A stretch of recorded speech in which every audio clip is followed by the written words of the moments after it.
was written in 1968.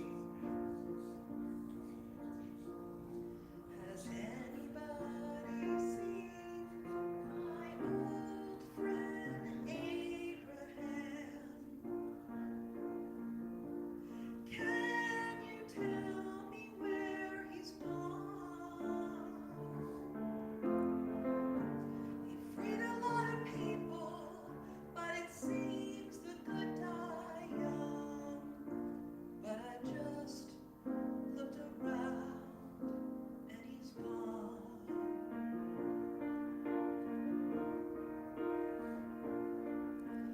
Has anybody here seen my old friend John? Can you tell me where he's gone? He freed a lot of people, but it seems the good die young. But I just looked around and he's gone.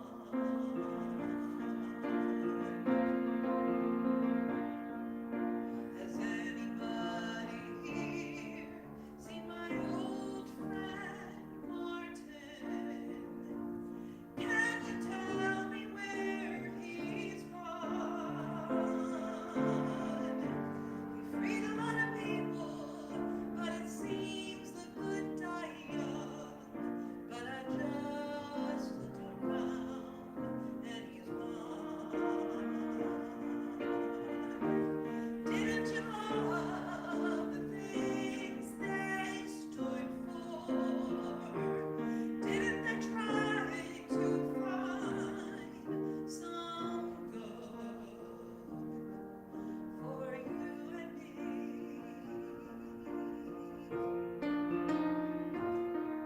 And we'll be free someday soon. It's gonna be one day. Has anybody here seen my old friend Bobby? Can you tell me where he's gone? I thought I saw him walking up over the hill with Abraham, Martin, and John.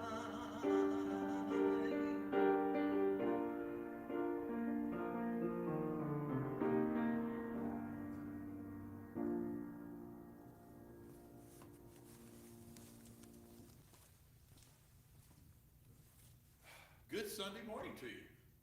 It's good to see everyone here. It's good to be back. We had 1 week where the weather kept us away, and 1 week where I was kept away because of my travels. So I'm very pleased to be back with you. The week that we had to cancel because of ice, I was planning on doing a kind of an MLK-based service because him being one of my heroes. And then the week of MLK, I wasn't here, so we are kind of doing our MLK service this Sunday. I couldn't let the month of February go, or January go by without actually doing that. So just know that that's what we're doing today. We do welcome you all. We welcome those online. If you're online, invite you to go to athinkingchurch.org. That's athinkingchurch.org. You can find out more about us. And as I say, if this has become an important part of your Sunday, consider contributing to help us cover the cost of being online. There's a donate button you can find there. For the folks in the sanctuary, there's a basket on the back table for you there. And then after the broadcast is over today, during just before our announcements, we will be having an installation service for our newest serving elders. So I'm excited about that as well. I'm going to start with two different readings. The first one is one of my all-time favorite scriptures from the book of Amos. And I'm reading from the New Revised Standard Updated Version. And this is from chapter 5, verses 21 through 24. I have no doubt that you will very easily recognize these verses. This is in the voice of God through Amos. I despise your festivals and I take no delight in your solemn assemblies. Even though you offer me your burnt offerings and your offerings of grain, I will not accept them. And the offerings of well-being of your fatted animals, I will not look upon. Take away from me the noise of your songs. I will not listen to the melody of your harps, but let justice roll down like waters and righteousness like an ever-flowing stream. May we add blessing and understanding to the reading of those words. Then I want to share a paragraph from Rabbi Abraham Joshua Heschel's book called The Prophets. In it he says this: the prophet's word is a scream in the night. While the world is at ease and asleep, the prophet feels the blast from heaven. To us, the moral state of society, for all of its stains and spots, seems fair and trim. To the prophet, it is dreadful. So many deeds of charity are done, so much decency displayed, so many tasks performed with propriety. What could be so terrible? To the prophet, the very existence of injustice threatens all goodness. The prophet is sleepless and grave. The frankincense of pastoral worship, the sounds of the temple music, the solemnity of the sacred festivities are an abomination to God so long as injustice does not prevail.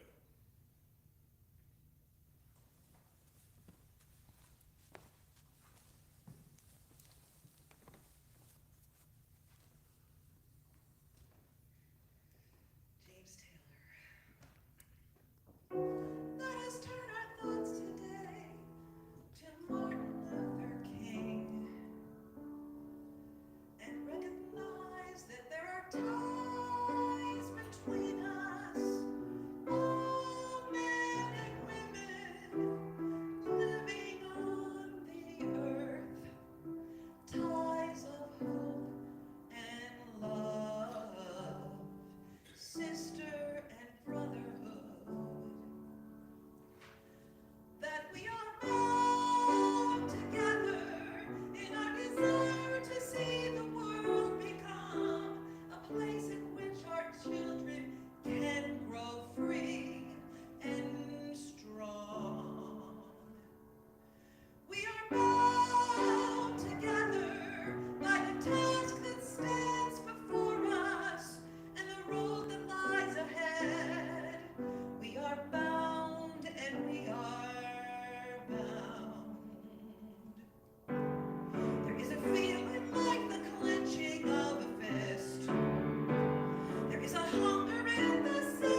So like I said, I wasn't here on MLK weekend, and so we are doing our MLK service today.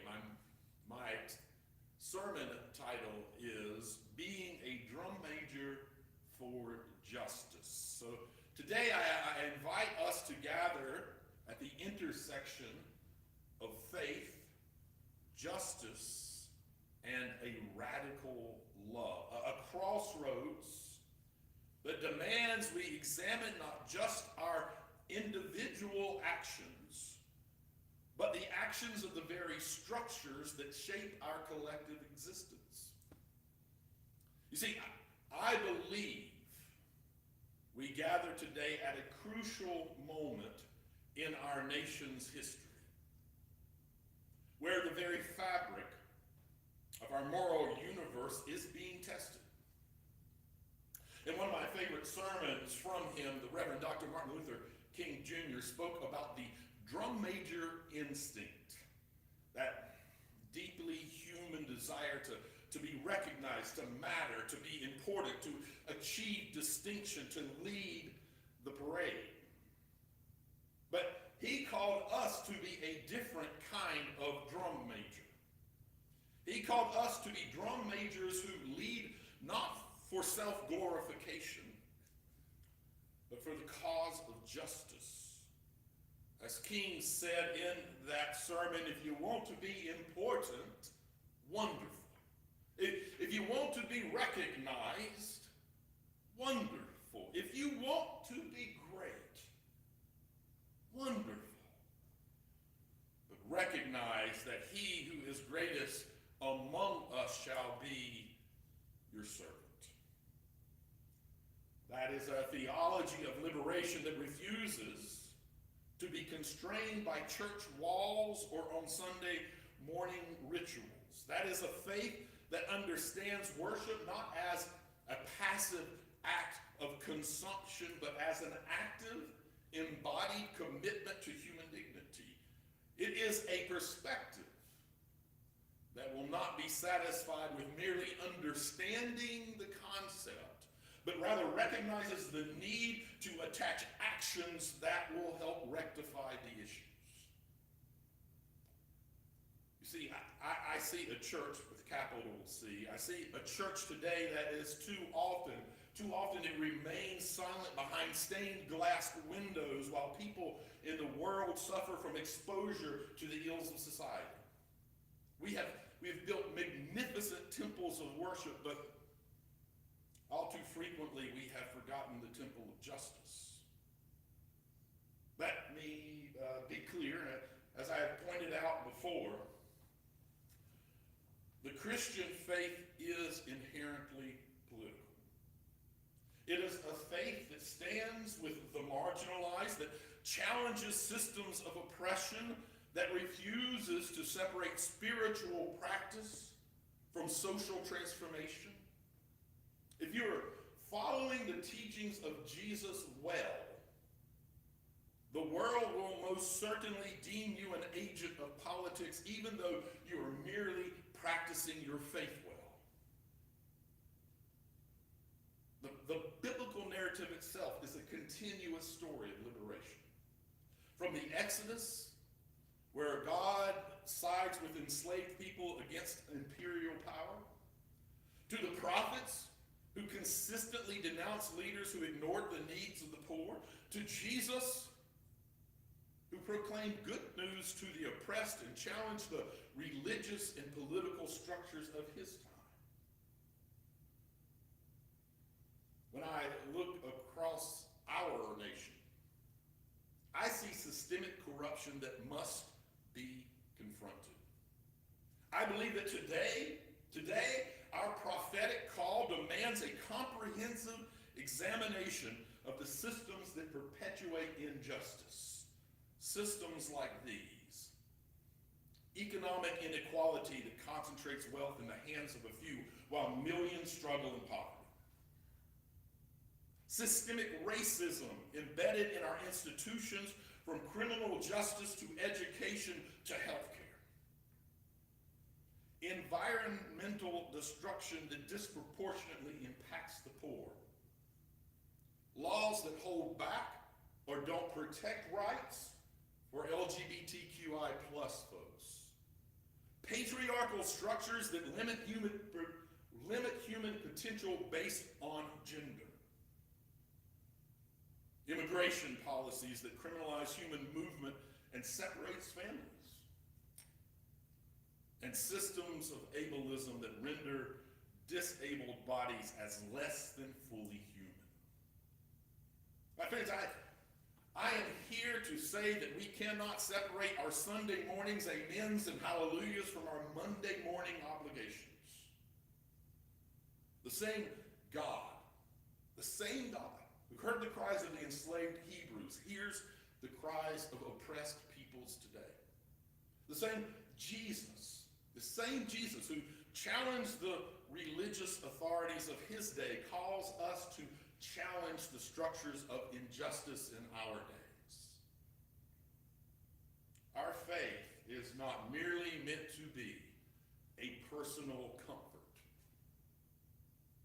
but rather, it is more importantly a collective movement towards liberation. We are called to be more than passive recipients of grace. We are co-creators of a just world. From our reading today, the prophet Amos provides our theological framework. Take away from me the noise of your songs. I will not listen to the melody of your harps, but let justice roll down like waters and righteousness like an ever-flowing stream. Those are not metaphorical words. They are a direct challenge to performative worship. Amos tells us that God is not interested in our Sunday performances or our theological contemplations. Because divine justice demands concrete actions that transform real-world conditions. Dr. King understood this deeply. He was not just a dreamer, but he was a strategic organizer who recognized that love is an action and not simply an emotion. Real love requires us to dismantle systems that deny human dignity. It demands it of us. This means, it means moving beyond individual acts of charity towards collective liberation. Charity might feed a hungry person, but justice asks why they were hungry in the first place. Charity is a bandage. Justice is surgery. Charity is love in the moment. Justice is love going forward. As I said at a roundtable panel, I was on a UNCG Wednesday night. Charity without justice enables the systems that create the need for charity in the first place. We must be willing to be uncomfortable, to risk our privilege, to work for justice, not just charity, to listen more than we speak, to create spaces where marginalized voices can lead, and to understand that our liberation is collective and interconnected. Or as Dr. King once said, quoting Jewish poet Emma Lazarus, no one is free until we all are free. And, let us keep in mind to not fall into that trap that too many well-intentioned privileged folks do. We are not called to be saviors. We are called to be co-conspirators in the work of justice. Not to speak for others, but to create conditions where all voices can be heard. Our theology is not about individual salvation, but rather about collective liberation. Not about personal piety, but about social transformation. Not about maintaining the status quo, but about creating a world where every person can fully realize their divine potential. Our commitment to justice demands a strategic approach of nonviolent, but profoundly disruptive resistance. And we can learn from the powerful legacies of movements that transform society through disciplined, intentional disruption of unjust systems. Consider the Greensboro Woolworth sit-ins of 1960 that happened walking distance from this very sanctuary. Before black college students sat at whites-only lunch counters, refusing to leave when they were denied service. They understood something profound about non-violent resistance. Their quiet, dignified presence challenged the entire apparatus of racial segregation. They knew that justice cannot wait for a more convenient season. They recognize, as we must recognize, that human dignity is not negotiable. They did not fight back when harassed, but their very presence was a form of radical resistance. These young activists understood that true change comes not through violence, but through exposing the moral bankruptcy of oppressive systems by refusing to cooperate with them. Today, we continue this legacy of strategic disruption through things like economic resistance. We must be intentional about where we spend our money, understanding that every dollar is a vote for the world that we want to create. Every dollar is a vote for the world that we want to create. This means boycotting businesses that contribute to organizations that marginalize people, whether through anti-LGBTQ policies, supporting systems of racial oppression, or undermining workers' rights. Economic pressure is a powerful tool of nonviolent resistance, forcing institutions to recognize the humanity of those they have historically ignored. When we see policies that ban our brothers and sisters based on their faith, when we witness families torn apart at our borders, when we witness American residents being rounded up and sent out of the country, when we observe the continuous crucifixion of justice on the cross of political expediency, we cannot, we must not be silent. Disruptive resistance is not about destruction, but about creating impossible to ignore spaces of moral clarity. It is about revealing the contradictions in systems that claim to value human dignity, while simultaneously denying that dignity entire groups of people. When we sit in, stand up, speak out, and redirect economic power, we make visible the invisible structures of oppression. Now, this approach that I'm speaking of, it requires tremendous courage and discipline. Courage and discipline like that of Episcopal Bishop Mary Ann Bood.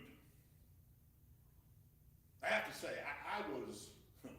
I was moved by the witness of her prophetic voice as she stood in our nation's capital and called for grace, mercy, and compassion towards the marginalized. She understood, as we must understand, that true leadership is servanthood, that genuine greatness lies in lifting others up. Her words were a profound testament to the church's role in speaking truth to power, calling for a national healing that begins with recognizing the full humanity of every person, especially those who have been historically pushed to the margins. Being a drum major for justice means speaking truth to power, walking humbly with those who suffer, standing firmly against systems of oppression, creating beloved community across all dividing lines, supporting and following those most impacted by injustice, building networks of solidarity and support. It means practicing disciplined, nonviolent resistance. It means maintaining love, even in the face of hatred. My friends, we are not called to be saviors. We're called to be servants. Not to speak for others, but to amplify the voices that have for far too long been silenced. Not to lead from above, but to lift from below. This is the true meaning of being a drum major for justice. The arc of the moral universe is long, but it bends towards justice. Yet it does not bend on its own. It bends.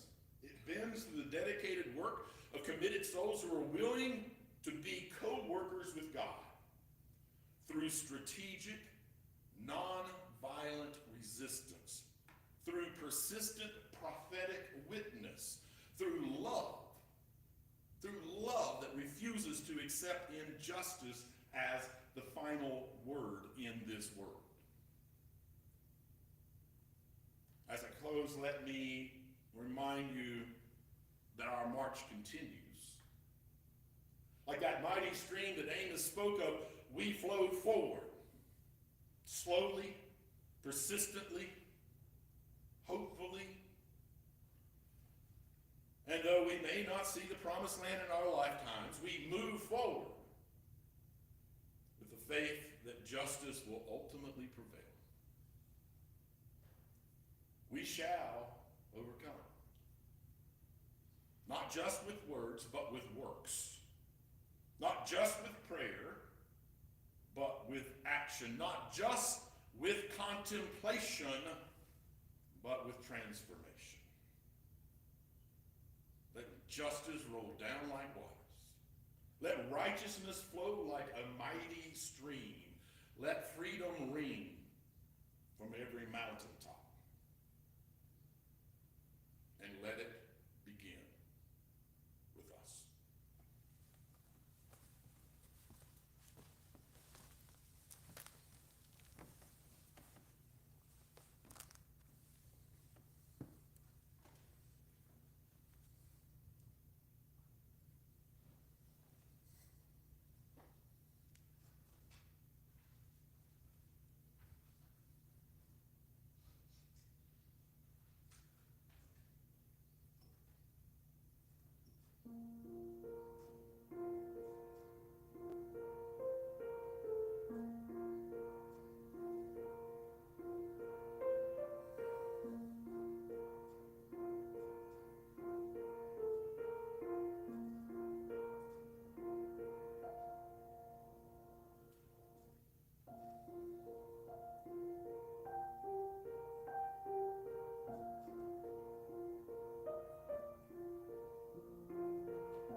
handout entitled Prayer for Social Justice. We're going to do that together today for our prayer. I will read one, and then you'll respond with the all, and I'll join you on the final all. Let us cry out for justice that flows like a mighty stream.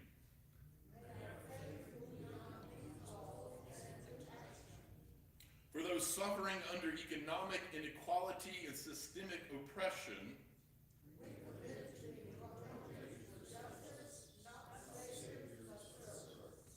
for our LGBTQ plus siblings, immigrants, and all who face discrimination, for the earth groaning under environmental destruction, as Jesus challenged the structures of his time,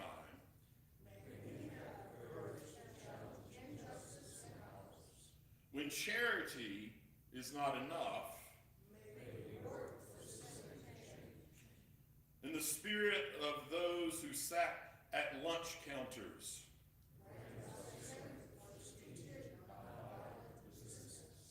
let our Sunday worship become Monday action.